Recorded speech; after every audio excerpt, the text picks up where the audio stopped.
बात कर रहे थे आपकी, ये जो है ये क्या है, ये गणित है। इसमें गणित से संबंधित सामान आपको दिया हुआ है, एक पुस्तिका है जिसमें पढ़ करके आप सामान को समझ सकते हैं और मतलब जो है उसकी चीजें बना सकते हैं। अब साथ में आपको ये प्लास्टिक की पट्टियां दी, इस तरह का आपने कभी कुछ देखा है? आपके पास सामान है, इस तरह की नहीं होती, आपकी स्केल नहीं होती, पटरी है ना। तो पटरी भी एक पटरी कितनी की होती है? 6 इंच की भी होती है और 12 इंच की। 6 और 12 की तो पटरी होती है, छोटी वाली 6 की होती है और बड़ी वाली 12। तो इस तरह से आपको पटरी मिली होती है। लेकिन ये क्या है, ये प्लास्टिक की पट्टियां। प्लास्टिक की पट्टियां इसलिए कहा गया है इनको, ये कटा हुआ भी है। तो इस छेद में हम क्या करेंगे, स्क्रू को फंसाएंगे और प्रैक्टिकल रूप में आप कोण बनाएंगे। इसीलिए हम आपसे कोण की परिभाषा पूछ रहे थे। कोण क्या होता है? दो रेखाओं का झुकाव बिंदु होता है या कटान बिंदु होता है। क्या होता है कोण? दो रेखाओं का झुकाव बिंदु या कटान बिंदु। हम ये कह सकते हैं जहां पर दो रेखाएं मिलती हैं आपस में। इसीलिए हमने ये देखिए ऐसे बनाया था, जैसे मान लीजिए एक रेखा ये है और दूसरी रेखा ये है, ठीक है। हमेशा देखा होगा कोण ऐसे बने रहते हैं, ठीक। तो ये जो ये चीज होती है इसकी, ठीक, ये क्या हो कहलाता है? कोण। क्या कहलाता है? कोण।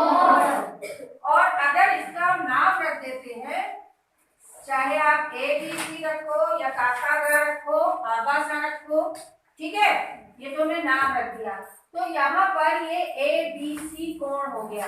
जब हमें इसे लिखना होता है तो हम कोण ABC ऐसे लिखते हैं, ठीक है। हमेशा बीच में वो होता है जहां पर कोण बना होता है, ठीक है ना, ABC। तो इसको हम ऐसे लिख सकते हैं, इसको पढ़ा जाता है कोण ABC, ठीक है। तो अब यहां से कोण की परिभाषा समझ में आई सबको कि दो रेखाओं का झुकाव बिंदु कोण कहलाता है या दो रेखाओं का कटान बिंदु, या आप ये कह सकते हैं कि दो रेखाएं जिस बिंदु पर एक दूसरे को काटती हैं या मिलती हैं। मान लीजिए आपने एक ये रेखा खींची और एक ये रेखा खींची, तो इसमें आपको कितने कोण बने हुए दिखाई दे रहे हैं? 4। कैसे? देखिए, एक तो आपका ये कोण हुआ, ठीक है, पहला। फिर आप देखिए तो इधर ये दूसरा कोण दिखाई दे रहा है, ठीक।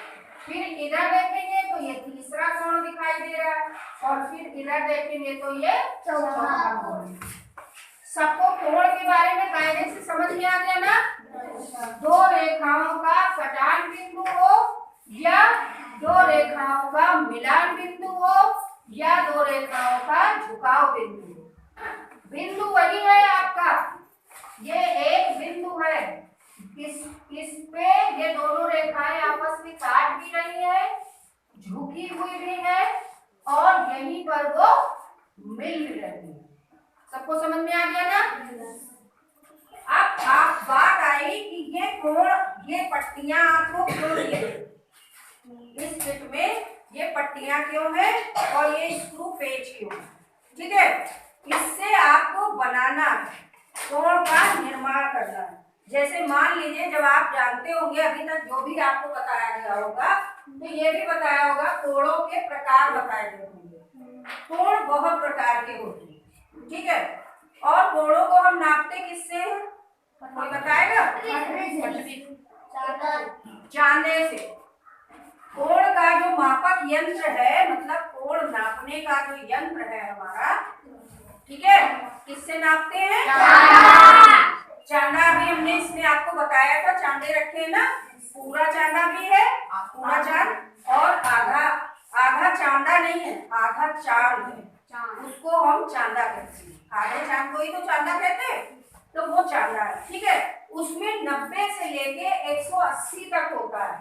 तो अगर इसमें हम कोणों के प्रकार की अब बात करें कि कोण कितने प्रकार के होते हैं, कोणों के प्रकार, तो प्रकार तो बहुत होते हैं, ठीक है ना। लेकिन यहाँ पर हम अभी केवल कितने प्रकार के कोण लेंगे, 5 प्रकार के। कौन कौन से? आपने अभी इसमें देखा था, जो आपका चांदा था वो ऐसे था, ऐसे थे ना चांदा, और क्या था उसका, यहाँ पर ये पी पॉइंट था आपका, ऐसे लाइन खींची हुई है, उसमें ये पूरा ऐसे जाएगा और फिर यहाँ से उसकी शुरुआत होती है 0 से, ठीक है। और करते करते यहाँ पर 90 लिखा रहता है, लिखा होता है कि नहीं, और फिर जब यहाँ घूम के आता है तो 180 लिखा रहता है। और वही चीज इधर से भी लिखी रहती है, दोनों तरफ से होता है ना। एक इधर से लिखा रहता है 0 से पूरा 180 तक, और एक इधर से होता है पूरा 180 से 0 तक।